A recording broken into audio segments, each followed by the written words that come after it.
अस्सलाम वालेकुम जेमिनाइज, मैं हारिस अज़मी प्रोफेशनल एस्ट्रोलॉजर आपकी खिदमत में हाज़िर हूँ इस हफ्ते की खबरें लेकर। खबरें बहुत बड़ी हैं और जब बहुत बड़ी खबरें सुनानी थी तो उसी सीज़न में मेरी तबीयत डाउन हो गई, तो मैं थोड़ा छोटा बयान करूँगा। लेकिन ये जो मैं खबरें सुनाने लगा हूँ क्योंकि ये लंबी चलेंगी तो बहुत टाइम आएगा जब मैं आपको इसकी जो बड़ी सेक्टर की नॉलेज है या बड़े सेक्टर की जो इसकी खबरें हैं वो मैं बयान करता रहूँगा। असल खबर जो इस हफ्ते बड़ी है वो है यूरेनस का अपना घर बदलना।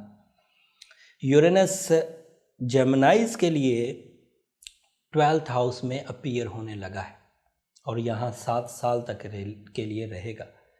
6 मार्च 2019 को ये तलू होगा, 12वें घर में घर बदलेगा, पहले 11वें में था। तो उसके बाद 7 साल मतलब 2025 तक अब ये यहीं रहेगा। इससे पहले ये 12th हाउस में इसके लिए था टॉरस के लिए।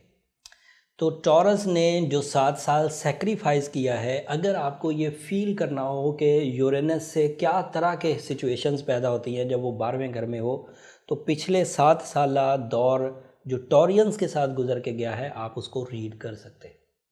उसके रीड करने से आपको ये नॉलेज मिल जाएगी कि उनके साथ क्या क्या हुआ। सो जेमिनाइज, ये आपके यहाँ लेवल ऑफ अपॉर्चुनिटीज़ को कम कर देगा। अब आप अपने मौके अपनी सुस्ती की वजह से मत ज़ाया करिएगा। मिकदार ऑफ जो क्वांटिटी ऑफ अपॉर्चुनिटीज़ है ये कम होती जाएगी और ये 7 साल चलेगी। इसलिए आप अपने हर मौके को या तो खुद क्रिएट करें या अगर छोटा मौका है तो उसे बढ़ाने की कोशिश करिए। With the passage of time ये जो चेंजेस हैं ये मैं बयान करता रहूँगा।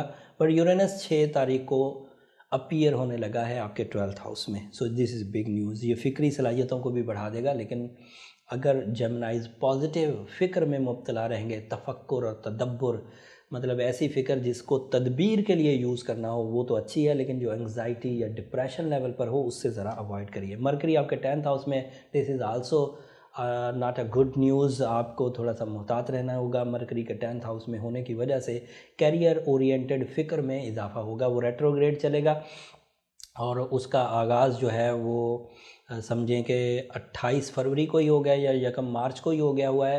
तो ये 2 मार्च को आपकी ज़िंदगी पर मेजर इम्पैक्ट रेट्रोग्रेशन का आने लग जाएगा और ये 28 मार्च तक चलेगा और इसका असर 17 अप्रैल को यकसर ख़त्म हो जाएगा। फिर पूरा साल आपको मरकरी की प्रॉब्लम नहीं आएगी।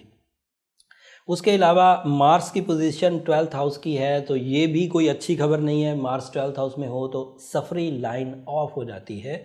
अमूमी तौर पर ऐसे सफ़र अवॉइड करने चाहिए जिनका कोई मकसद ना हो, या फिर अगर किसी जगह हिजरत के लिए कोई एप्लीकेशन दे रखी है और इंटरव्यू कॉल अभी इस हफ्ते आने वाली है तो ज़रा अवॉइड करिए उसको। अगर आगे बढ़ा सके तो आपके लिए अच्छे सॉरी।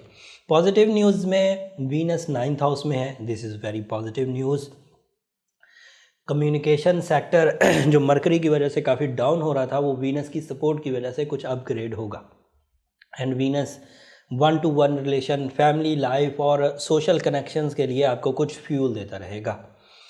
लेकिन इसके बावजूद आपको, क्योंकि 3 सितारों से मेजर थ्रेट्स हैं, इसलिए थोड़ा सा मोहतात ही रही है तो ज़्यादा अच्छा है जब तक कि मरकरी की रेट्रोग्रेशन ख़त्म नहीं हो जाती। तकरीबन मार्च के एंड पर ख़त्म होगी।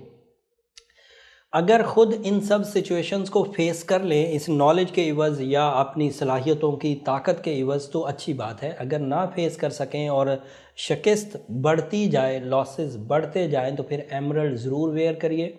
सूरह बकरा की आखिरी 2 आयतें ज़रूर कंसीडर करिए और बुध के दिन कोई चीज़ जो खैरात करने की कोशिश करिए, वो आने वाली बलाओं को या परेशानियों को या रुकावटों को दूर रखेगी।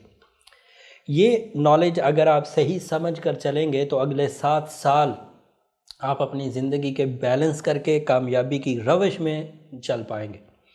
नहीं तो होगा ये कि ना मानने से सिर्फ आप नॉलेज को पीछे रिपेल कर रहे हैं। 7 साल में यूरेनस ने अपनी हालात को आपसे मनवा ही लेना है। 7 साल ऐसे हालात पैदा हो जाएंगे कि आपको खुद ही बिलीव आने लगेगा एस्ट्रोलॉजी पर और सितारों की लॉजिक्स पर। लेकिन उसके लिए फिर काफ़ी टाइम लगेगा। जब आप एक्सपीरियंस कर जाएंगे चीज़ों को तब देर बहुत हो चुकी होगी। खैर,